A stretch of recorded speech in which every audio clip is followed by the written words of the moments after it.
Let's go back to what's been going on in Washington, because there are still a lot of angry Democrats. They don't want this tax deal. We've had a couple of them on this program this morning. I want to bring in former Clinton domestic policy advisor Jami Floyd. Good to see you, Jami. Good to be here. You just heard Congressman Jim McDermott. Lloyd Doggett was on earlier this morning. They're not just saying, I don't like this deal. They don't want it to go to the floor.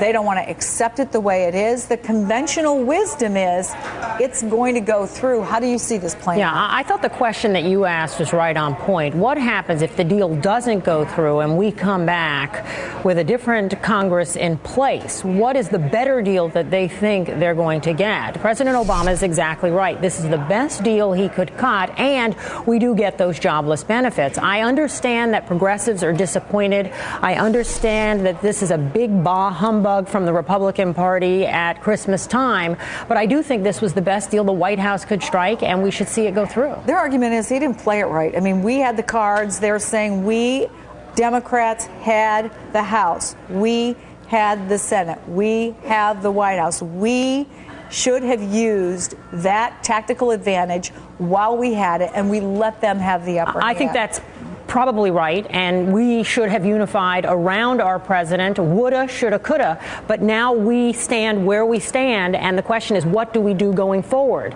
Do we pass? Do we make this deal? Do we strike this deal now, or do we let it fall apart and then have less to work with when we come back? Let's talk a little bit about your old boss, Bill Clinton. He's going to the White House today. They're saying this is planned for a while. Undoubtedly true. It's not like he just was dropping in. They do consult each other. They don't just drop in. No. They've talked to each other on a fairly regular basis, as we've been told.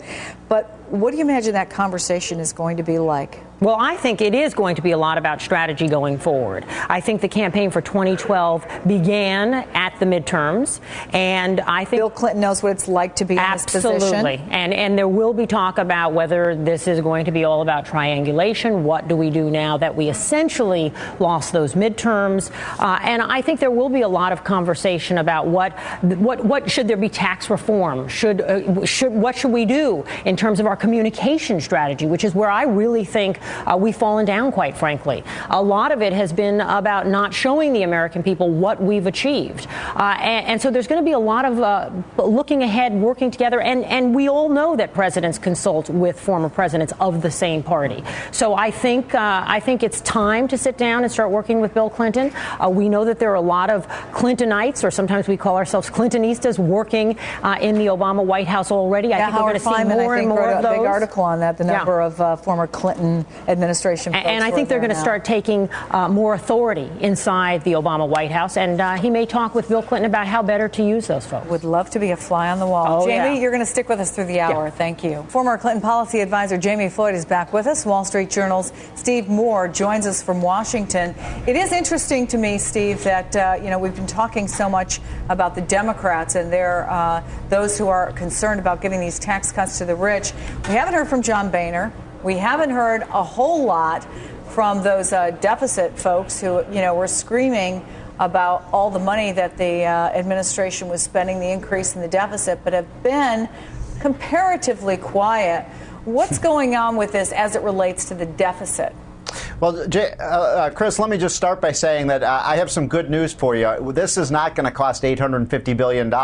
If we grow the economy with this tax cut, and this is one of those rare instances, Chris, where I agree with Barack Obama and Larry Summers. I think this will help juice the economy. I think 2011 will be a good year for the economy thanks to this tax cut policy. And if that happens, if we put more people to work, if we grow the GDP, then the debt is going to go down. It's not going to go up. So I think those numbers are kind of phony because they assume there's going to be no economic effect when we know from the past 50 years, every time we cut taxes, the economy does better. Well, we know from the last 10 years that this policy doesn't work. I mean, if this policy worked, we'd have lots and lots of jobs, and trickle down would have proved a great success. Right now, we're in a terrible recession. There are no jobs, and it clearly doesn't work, or else we wouldn't be in the mess that we're in currently. I think that's pretty clear. Well, wait, hold on just a second. We just had 2 years of an economic policy that was virtually all stimulus spending, and the reason this deal happened, Jami, is because we have a 9% 0.8% unemployment rate. In other words, what the failure was the policy of the last 2 years that did not create a single new job. If you want to talk about the 2003 tax cuts, in the 4 years after those tax cuts took place, we created 8 million new jobs. You can look up the statistics. If we can get 8 million jobs over the next 4 years, Barack Obama's going to get reelected, and we're going to see a very strong economy. That stimulus served to steer the Titanic that was headed toward the iceberg of the Great Depression away from that, so that now all we have is a Great Recession.